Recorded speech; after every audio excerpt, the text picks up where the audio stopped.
नमस्कार दोस्तों, S tutor academy में आपका स्वागत है। मैं दिलीप शर्मा राजस्थान ज्योग्राफी की कक्षाएं लेके आपके सामने आया हूं और इसमें आपको राजस्थान पुलिस पटवार जैसे सिलेबस को आपको कवर किया जाएगा। राजस्थान पुलिस के लिए, पटवार के लिए, राजस्थान ज्योग्राफी के अपन परिचय के चैप्टर से अपनी बात शुरू करते हैं। राजस्थान का परिचय, सबसे पहला परिचय की बात करें। राजस्थान के जो परिचय की बात है, उस परिचय में सबसे पहले किसी भी चीज़ हो उसके नाम की उत्पत्ति पर बात करते हैं। तो सबसे पहले बात करें तो ये राजस्थान का नाम कैसे आया। राजस्थान नाम पहले प्राचीन समय में इसके क्या नाम थे, अब इसके नाम राजस्थान कैसे पड़ा, उस पर बात करें तो सबसे पहले इस राजस्थान जो था, राजस्थान में सबसे पहले 1800 ईस्वी में एक विद्वान हुए जिनका नाम था जॉर्ज थॉमस।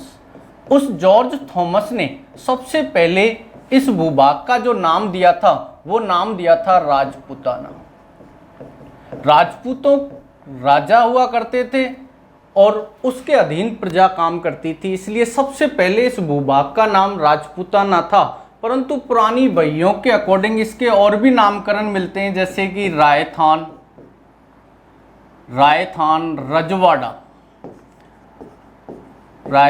रजवाड़ा, ये नाम मिलते हैं। परंतु अपने पर्यटन विभाग का भी ये रेशो कि अगर 3 विदेशी पर्यटक भारत में भ्रमण करने आए तो उनमें से एक राजस्थान प्रांत तक जरूर आता है, क्योंकि राजस्थान की स्थिति, यहाँ के भौगोलिक वातावरण, यहाँ के आर्ट कल्चर, कला संस्कृति, वेशभूषा को देखने और यहाँ के इतिहास की जानकारी प्राप्त करने के लिए जो विदेशी पर्यटक यहाँ आते हैं, उनमें से एक विदेशी पर्यटक जिसका नाम था कर्नल जेम्स टॉड।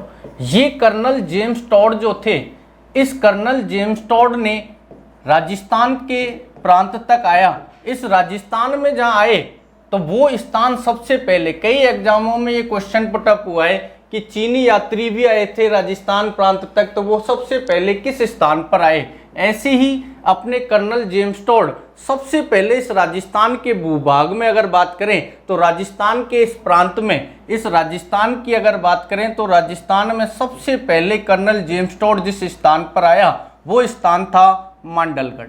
आज वर्तमान स्थिति में वो मांडलगढ़ भीलवाड़ा जिले के अंदर आता है, एक फेमस तहसील मांडलगढ़।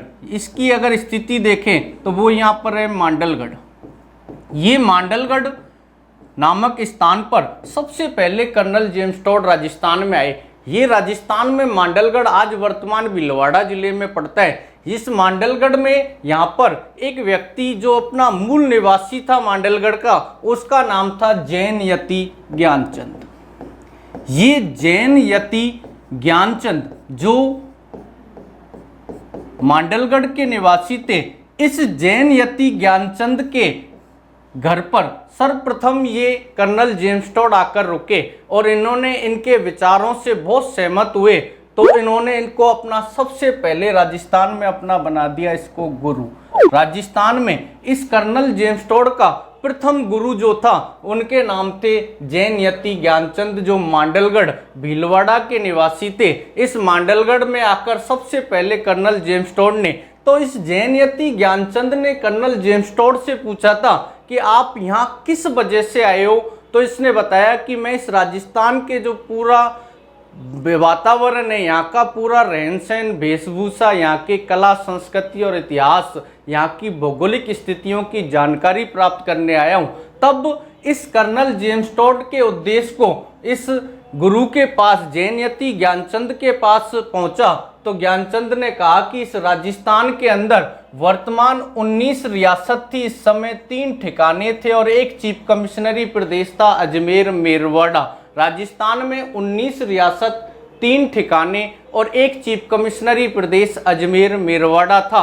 अजमेर मेरवाड़ा के अलावा 3 ठिकाने कुशलगढ़, नीमराना और लावा। इनकी वर्तमान अगर स्थिति देखें तो कुशलगढ़, नीमराना और लावा टोंक में, पर इससे पहले इसकी स्थिति जयपुर में आती थी। आज वर्तमान लावा की स्थिति टोंक में आती है, नीमराना अलवर में, और कुशलगढ़ की स्थिति देखें तो वो आती है आपके बांसवाड़ा में। ऐसे ये 3 ठिकाने थे। 19 रियासतों में राजस्थान विभक्त था और एक इसका चीफ कमिश्नरी मतलब केंद्र शासित प्रदेश कह सकते हो वो था अजमेर, जिसका प्राचीन नाम था मेरवाड़ा।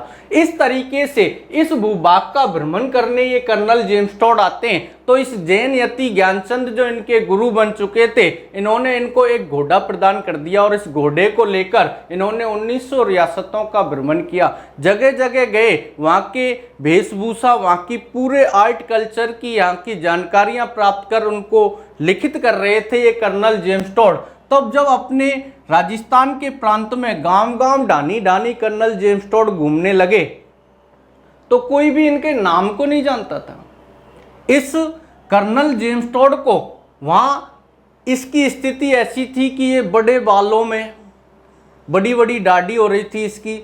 तब इस कर्नल जेम्स टॉड ने क्या किया कि उस घोड़े पर सवार तो यहाँ के गांव डानी के लोग इसको घोड़े वाले बाबा के नाम से जानने लगे, पुकारने लगे। तो इसलिए कर्नल जेम्स टॉड राजस्थान में घोड़े वाले बाबा के नाम से जाना जाता है। घोड़ा वाला बाबा, घोड़ा वाला बाबा किसे कहते हैं, ये भी क्वेश्चन पुटअप हो चुका है कि घोड़े वाला बाबा, घोड़े वाले बाबा बोलते हैं कर्नल जेम्स टॉड। ऐसे ही एक नाम और आता है कि पटरी वाला बाबा या पानी वाला बाबा। तो पानी वाला बाबा राजेंद्र प्रसाद को बोलते हैं और पटरी वाले बाबा तो आप सभी जानते हो, कर्नल किरोड़ी सिंह बैसला साहब। भाई इस घोड़े वाले बाबा के नाम से कर्नल जेम्स टॉड को जानने लगा। ये 1900 रियासतों में भारतीयों के साथ, इस राजस्थान के प्रांत के लोगों के साथ अच्छे व्यवहार रखते थे, अच्छा इनका एक मोटिव था। तो इससे अंग्रेज जो थे इस समय, ईस्ट इंडिया कंपनी, वो इससे बड़ा नाराज होती थी कि ये एक अंग्रेज होता हुआ भी भारतीयों के बीच ज़्यादा संबंध रखते हैं। तो इसलिए इन्होंने उन अंग्रेजों के साथ जो नौकरी किया करते थे तो उसकी नौकरी छोड़ दी और छोड़कर ये कर्नल जेम्स टॉड लगभग बताते हैं तो 1922 में यहाँ से चले गए और इनका 1822 में यहाँ से चले गए। और उसके पश्चात इन्होंने क्या है कि जाने के बाद इन्होंने अपनी एक पुस्तक प्रकाशित की जो लंदन से प्रकाशित हुई थी। उस पुस्तक का नाम था the annals and antiquities of Rajasthan. भाई इस पुस्तक जो इनकी प्रकाशित हुई थी, उस पुस्तक में annals and antiquities of Rajasthan, उसी का दूसरा विमोचन, दूसरा नाम जिसका नाम था the central and western Rajput of India, जो अगले ही वर्ष 1830 और 1829 में the annals and antiquities of Rajasthan नामक पुस्तक, जिसका अगला विमोचन एडिशन 1830 में ही जारी हुआ, जिसका नाम था the central and western Rajput of India. इन पुस्तकों के माध्यम से विधिवत इस भूभाग का नाम इस कर्नल जेम्स टॉड ने राजस्थान के नाम से पुकारा और इस तरीके से इस भूभाग का नाम इनकी पुस्तकों में उल्लेखित मिला था कि ये राजस्थान है। इससे पहले इसका प्राचीन नाम राजपूताना, पुरानी बहियों में रायथान और रजवाड़ा भी मिला था। इन कर्नल जेम्स टॉड की देन थी कि अपने इस भूभाग का नाम इनकी पुस्तकों में राजस्थान, राजपूताना से इसका नामकरण राजस्थान मिलता है। इस राजस्थान के में से ये जाने के बाद इसकी एक 1835 में लगभग कर्नल जेम्स टॉड की मृत्यु हो जाती है। कर्नल जेम्स टॉड की जो मृत्यु हुई वो हुई 1835 में और 35 के बाद लगभग 1839 ईस्वी में कर्नल जेम्स टॉड की मरणोपरांत एक पुस्तक और प्रकाशित होती है जिसका नाम था पश्चिमी भारत की यात्रा। उस पश्चिमी भारत की यात्रा नामक जो कर्नल जेम्स टॉड की पुस्तक प्रकाशित हुई, उस पुस्तक में ये कर्नल जेम्स टॉड स्वयं इस बात का उल्लेख कर गए थे कि इस राजस्थान की धराम में थर्मोपल्ली जैसे अनेकों युद्ध स्थल और लियोनिडास जैसे हजारों वीर पुरुषों ने जन्म लिया है। ये बात स्वयं ये कर्नल जेम्स टॉड अपनी पुस्तक, जिस पुस्तक का नाम था पश्चिमी भारत की यात्रा, पश्चिमी भारत की यात्रा नामक एक पुस्तक, ये पश्चिमी भारत की यात्रा जो पुस्तक थी, इस पश्चिमी भारत की यात्रा नामक जो पुस्तक इनकी प्रकाशित हुई, उस पुस्तक में स्वयं कर्नल जेम्स टॉड इस बात को कह देते हैं कि यहाँ अनेकों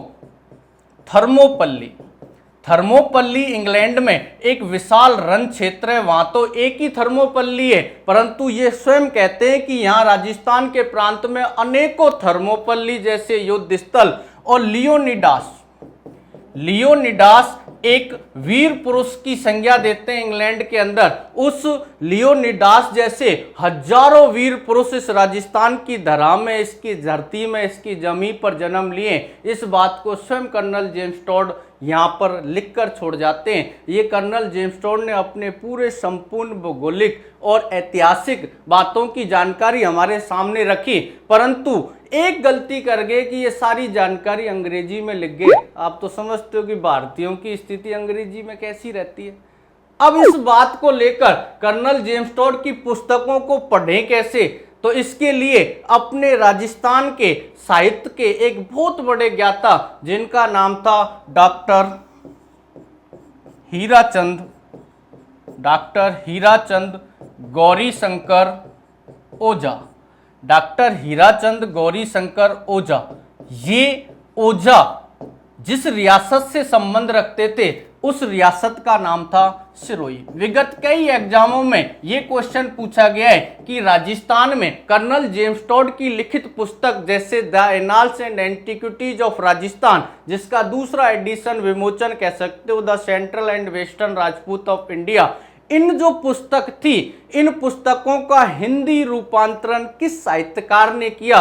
वो साहित्यकार थे डॉक्टर हीराचंद गौरीशंकर ओझा।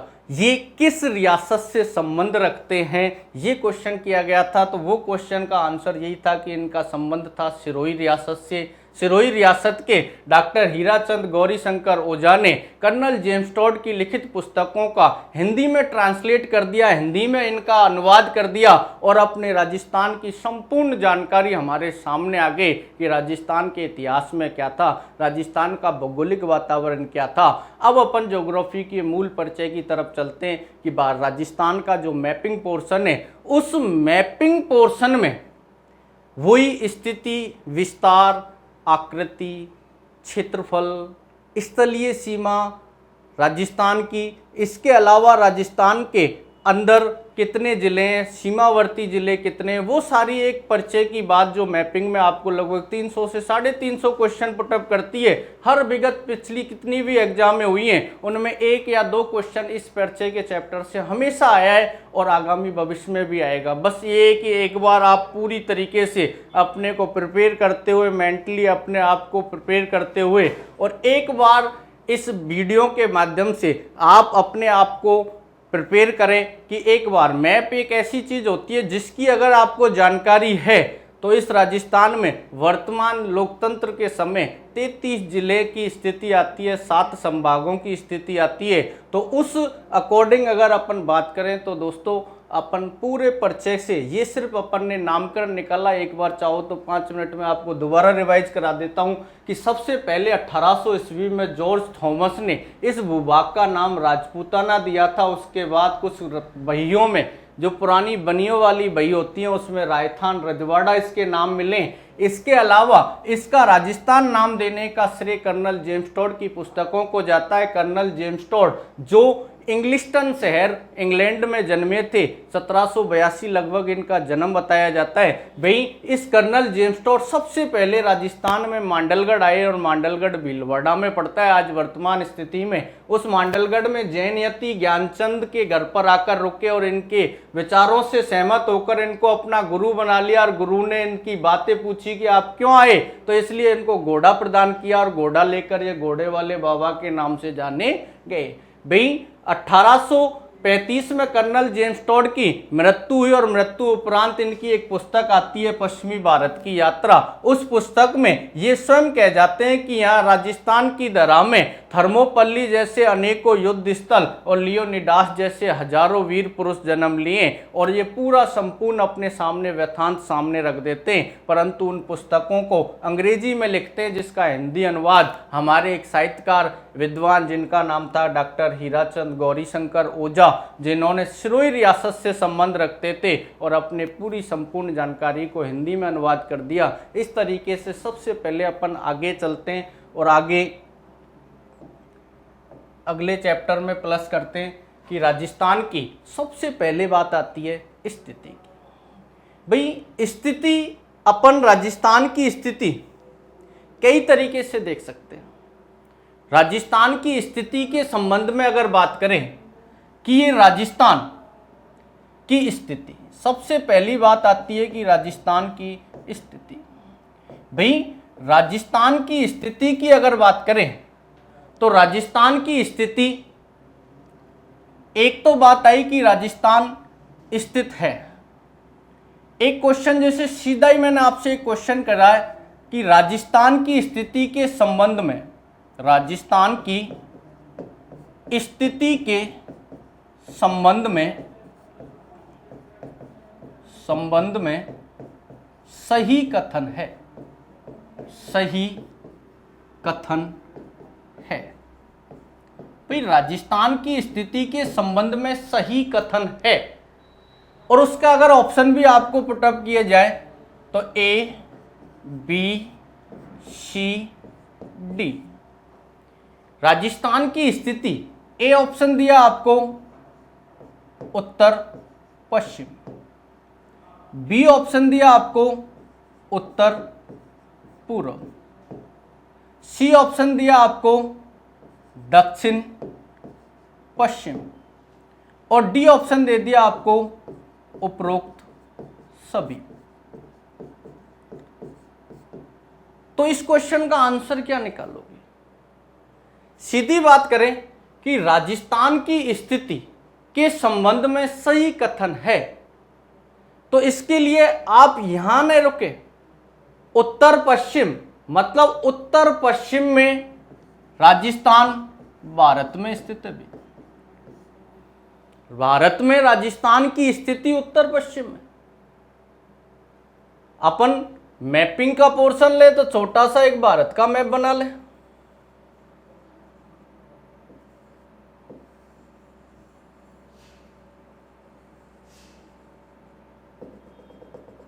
चलो, ये उत्तर, ये पश्चिम। राजस्थान की स्थिति इस जगह आती है। उत्तर पश्चिम में भारत में राजस्थान की स्थिति। दूसरी स्थिति है वो है उत्तर पूर्व।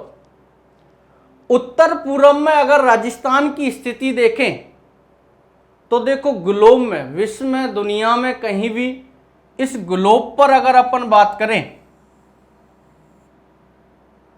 तो ये 0 डिग्री भूमध्य रेखा, ये राजस्थान की स्थिति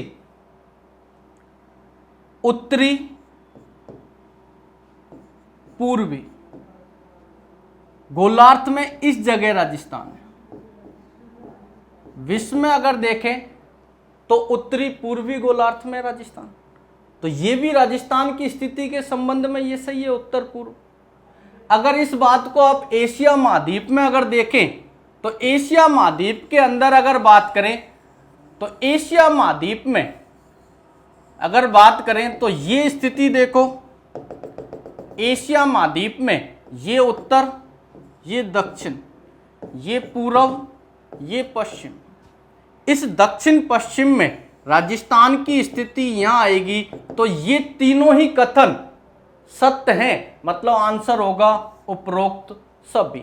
राजस्थान की स्थिति के संबंध में सही कथन देखें तो उत्तर पश्चिम में भारत के अंदर, उत्तर पूर्व में विश्व के अंदर हो गया, और दक्षिण पश्चिम में अगर देखें तो वो हो गया एशिया महाद्वीप के अंदर। तो राजस्थान की स्थिति उपरोक्त सभी स्थिति के संबंध में ऐसे भी क्वेश्चन पुटअप किए जा सकते हैं। तो इस अकॉर्डिंग उत्तर पश्चिम, उत्तर पूर्व, दक्षिण पश्चिम तीनों ही सही है। उपरोक्त सभी आंसर होगा कि स्थिति के संबंध में राजस्थान की स्थिति किन अक्षांश देशांतरों में स्थित है। राजस्थान अगर अक्षांश और देशांतरों में अगर बात करें तो ये तो सिर्फ एक पॉइंट पे बात की अपन ने कि राजस्थान की स्थिति विश्व में, एशिया महाद्वीप में और भारत में उत्तर पश्चिम में, विश्व के अंदर उत्तर पूर्व में और एशिया महाद्वीप में ये दक्षिण पश्चिम में राजस्थान की स्थिति आती है। इसका मतलब राजस्थान की स्थिति के संबंध में ये तीनों कथन सत्य हैं। इसका मतलब उपरोक्त सभी आंसर होगा।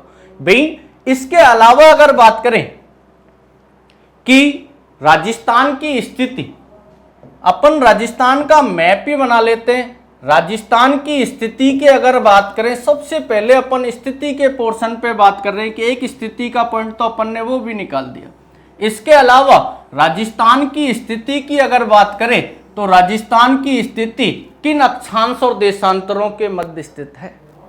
भाई राजस्थान पूरा भारतीय उत्तरी गोलार्ध में स्थित है, इसलिए राजस्थान की स्थिति भी भूमध्य रेखा के उत्तर में ही आएगी। इसलिए यहां अपन देखते हैं कि राजस्थान की स्थिति 23 डिग्री 3 मिनट उत्तरी अक्षांश 23 डिग्री 3 मिनट उत्तरी अक्षांश से लेकर 30 डिग्री 12 मिनट उत्तरी अक्षांश के मध्य स्थित है। 69 डिग्री 30 मिनट पूर्वी देशांतर से 78 डिग्री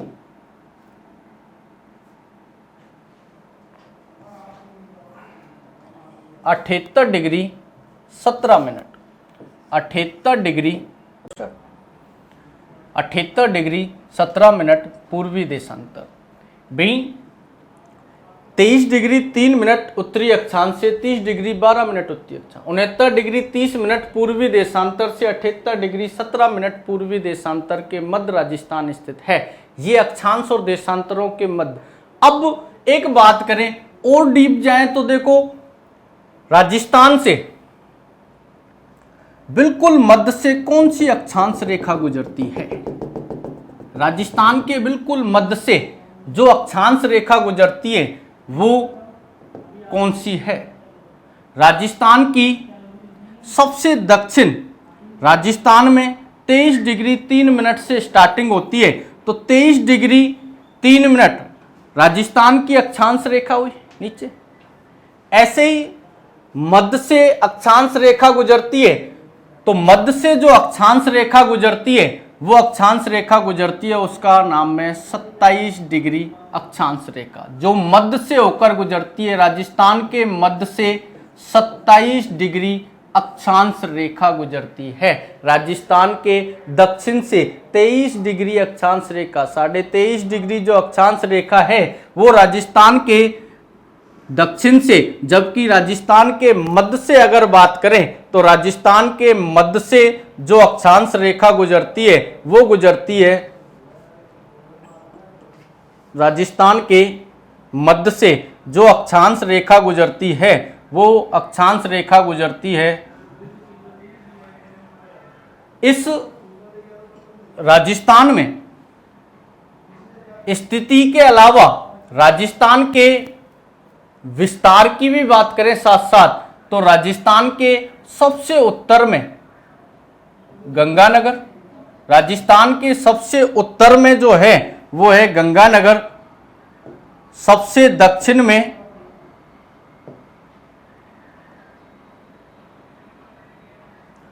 राजस्थान के सबसे उत्तरी जिला गंगानगर, सबसे दक्षिणी जिला बांसवाड़ा, सबसे पूर्वी जिला धौलपुर, सबसे पश्चिमी जिला जैसलमेर। राजस्थान की सबसे उत्तरी तहसील, तहसील की बात करें तो वो है हिंदूमल कोट तहसील, हिंदूमल कोट। श्री गंगानगर में हिंदूमल कोट तहसील का एक गांव है, गांव का नाम है कोना। कोना गांव हिंदूमल कोट तहसील से राजस्थान की उत्तर में शुरुआत होती है और दक्षिण में बांसवाड़ा की कुशलगढ़ तहसील है। तहसील का नाम है कुशलगढ़। कुशलगढ़ तहसील के बोरकुंड गांव का नाम है। इस बोरकुंड गांव तक राजस्थान दक्षिण में विस्तृत है। उत्तर में कोना गांव गंगानगर हिंदूमल कोट तहसील से लेकर दक्षिण में बांसवाड़ा की कुशलगढ़ तहसील के बोरकुंड गांव तक राजस्थान उत्तर से दक्षिण, जिसकी उत्तर से दक्षिण अगर अपन लंबाई की बात करें तो वो है 826 किलोमीटर। पूरब में धौलपुर की तहसील है, तहसील का नाम है राजाखेड़ा। राजाखेड़ा तहसील के गांव का नाम है सिलाना। राजाखेड़ा तहसील के सिलाना गांव से दक्षिण पश्चिम में जैसलमेर की तहसील है सम, और सम तहसील का गांव है, उस गांव का नाम है कटरा। कटरा गांव, सम तहसील, जैसलमेर। पश्चिम में धौलपुर, राजाखेड़ा तहसील, सिलाना पूरब में। उत्तर में गंगानगर की हिंदूमल कोट तहसील कोना गांव, दक्षिण में बांसवाड़ा की कुशलगढ़ तहसील का बोरकुंड गांव तक राजस्थान। उत्तर से दक्षिण और पूरब से पश्चिम, और पूरब से पश्चिम राजस्थान की अगर चौड़ाई की बात करें तो वो है 869 किलोमीटर। ये राजस्थान के उत्तर से दक्षिण और पूरब से पश्चिम स्थिति आती है। भाई ये विस्तार उत्तर से दक्षिण और पूरब से पश्चिम, अक्षांश और विस्तार। इसके अलावा राजस्थान में ये अक्षांश रेखा और एक मध्यवर्ती देशांतर रेखा जिस स्थान पर इसे काटती है वो है नागौर जिले का मेड़ता। मेड़ता नागौर अक्षांश और देशांतर रेखाओं को मध्य में, राजस्थान के मध्य में अक्षांश और देशांतर रेखा किस स्थान पर एक दूसरे को काटती हैं तो वो है मेड़ता, और मेड़ता पड़ता है नागौर में। नागौर जिले का मेड़ता शहर ये पड़ता है जो अक्षांश और देशांतरों का एक केंद्र बिंदु है। जो अक्षांश और देशांतर रेखाएं काटती हैं वो मेड़ता नागौर पर काटती हैं। इसके अलावा इस स्थिति, विस्तार, आकृति की अगर बात करें तो राजस्थान की आकृति विषम कोणीय चतुर्भुज के समान है, और एक भूगोलवेत्ता हुए स्ट्रैबो जिन्होंने ये भी कहा है कि इसकी आकृति पतंगाकार बताई गई है। तो राजस्थान को पतंग के समान भी मान सकते हो। वैसे ये विषम कोणीय, इसके कोई कोण नहीं बनते। भाई दोस्तों सीधी बात करें आगे कि इसकी आकृति के बाद क्षेत्रफल में बात करें तो राजस्थान का जो क्षेत्रफल है वो क्षेत्रफल 3,42,239, 3,42,239 जो पूरे भारत के क्षेत्रफल का 10.41% हिस्सा रखता है। 10.41% पूरे भारत के क्षेत्रफल पर अपना राजस्थान का क्षेत्रफल है, जो क्षेत्रफल की दृष्टि से सबसे बड़ा राज्य है इस राजस्थान के अंदर। भाई राजस्थान क्षेत्रफल की दृष्टि से सबसे बड़ा राज्य जो पूरे भारत के क्षेत्रफल का 10.41%, कुल क्षेत्रफल 3,42,239 ये इसका वर्ग किलोमीटर क्षेत्रफल आता है। इसके अलावा इस राजस्थान की अपन स्थलीय सीमा की बात करें, राजस्थान की आगे अंतर्राष्ट्रीय सीमा, अंतर्राज्यीय सीमा, यहाँ तक की बातें अपन कर सकते हैं। तो इस वीडियो में आपको सबसे पहले राजस्थान की स्थलीय सीमा की तरफ लेके चलता हूँ। ये तो हुई अपनी बात स्थिति और विस्तार, आकृति और क्षेत्रफल, यहाँ तक की बातें स्थिति, विस्तार, आकृति, क्षेत्रफल। आगे अपन स्थलीय सीमा पर चर्चा करते हैं कि राजस्थान की जो स्थलीय सीमा है वो किस तरीके से। तो आगे का चैप्टर लेते हैं, राजस्थान की स्थलीय सीमा। स्थलीय सीमा राजस्थान का फिर मैप तैयार करते हैं आउटलाइन से। राजस्थान का मैप अगर क्लियर होगा तो वो आगे चलकर आपको सारी जगह, ज्योग्राफी के हर चैप्टर में आपको और भी सारे चैप्टर पढ़ने, राजस्थान का परिचय, भौतिक प्रदेश, अफवाह तंत्र, झील हैं, आगे चलकर जितने भी चैप्टर हैं उन सारे चैप्टरों में आपको बहुत अहम साबित होगा। तो इसलिए इस राजस्थान की स्थलीय सीमा पर सिर्फ चर्चा करेंगे। राजस्थान की कुल जो स्थलीय सीमा की लंबाई है वो है 5,920 किलोमीटर। टोटल राजस्थान की स्थलीय सीमा, यहाँ आपने देखा कि यहाँ कोना गांव था गंगानगर में हिंदूमल कोट तहसील का, यहाँ से स्टार्ट करें और आउटलाइन कंप्लीट टोटल यहीं तक वापस आए। कुल स्थलीय सीमा की जो लंबाई हुई वो 5920 है। राजस्थान की जो स्थलीय सीमा है कुल उसकी 5920 किलोमीटर लंबाई है। भाई इस 5920 किलोमीटर लंबे इस स्थलीय सीमा में से अगर अपन यहाँ हिंदूमल कोट तहसील जो है, इस हिंदूमल कोट तहसील के कोना गांव, इसी कोना गांव से लेकर, ये तो उत्तर में बात हुई, अगर इसको दक्षिण की तरफ लेके चलें तो यहां जिला आता है, वो जिला है बाड़मेर। मूल बात एक कि भाई मैप के पोर्शन को एक बार प्रैक्टिकली आपको भर के देखना है। एक मैप लेकर उस मैप को आपको पूरे आउटलाइन के अंदर जो राजनीतिक मैप बाजार में मिलते हैं, उस मैप में आपको स्थिति वरना पता होना चाहिए। भाई ये नहीं कि हम आपसे कहें कि गंगानगर कहाँ है और गंगानगर आप नीचे बता रहे हो, तो फिर तो कोई औचित्य नहीं है पढ़ने का। सीधी बात, आपको इतना प्रिपेयर होना है कि उसको देख देख के भरना है, टीप टीप के भरना है। तो वो तो पुरानी आदत है, उसको कंप्लीटली दोबारा एक बार स्टार्ट कर लो, किसी भी किताब से कहीं से भी मैप को भर के देखना। 2 3 4 मैप भरोगे, आपको स्थिति क्लियर हो जाएगी कि किस जगह पर कौन सा जिला है। उससे आपको बहुत सारे फायदे मिलेंगे। एक बार प्रैक्टिकली ये काम आप करके देखें। भाई इस हिंदूमल कोट तहसील कोना जो गांव है, यहां से अंतरराष्ट्रीय सीमा स्टार्ट होती है और ये अंतरराष्ट्रीय सीमा बाड़मेर जो जिला है, इस बाड़मेर जिले की तहसील है साहगढ़। इस साहगढ़ तहसील बाड़मेर जिले तक ये अंतरराष्ट्रीय सीमा है। बताया जाता है कि बाखासर यहाँ एक गांव है, वहां तक इस कोना गांव हिंदूमल कोट तहसील गंगानगर से लेकर बाड़मेर की साहगढ़ तहसील के ये बाखासर गांव तक ये जो सीमा है, ये राजस्थान की सीमा, स्थलीय सीमा में से ये हिस्सा एक देश के साथ लगता है, जिस देश का नाम है पाकिस्तान। ये पाकिस्तान के साथ ये अंतरराष्ट्रीय सीमा लगती है, क्योंकि इस अंतरराष्ट्रीय सीमा भारत और पाकिस्तान के मध्य सीमा स्पर्श करती है, जिसका नामकरण सर रैडक्लिफ महोदय द्वारा रखा गया। तो सर रैडक्लिफ महोदय के नाम पर इस रेखा का नाम भी रैडक्लिफ रेखा रखा गया, जिसका कुछ हिस्सा राजस्थान के साथ लगता है। ये अंतरराष्ट्रीय जो सीमा है, ये अंतरराष्ट्रीय सीमा 1070 किलोमीटर राजस्थान के साथ सीमा स्पर्श करती है। इसको बोलते हैं अंतरराष्ट्रीय सीमा, जिससे राजस्थान के 4 जिले सीमा स्पर्श करते हैं।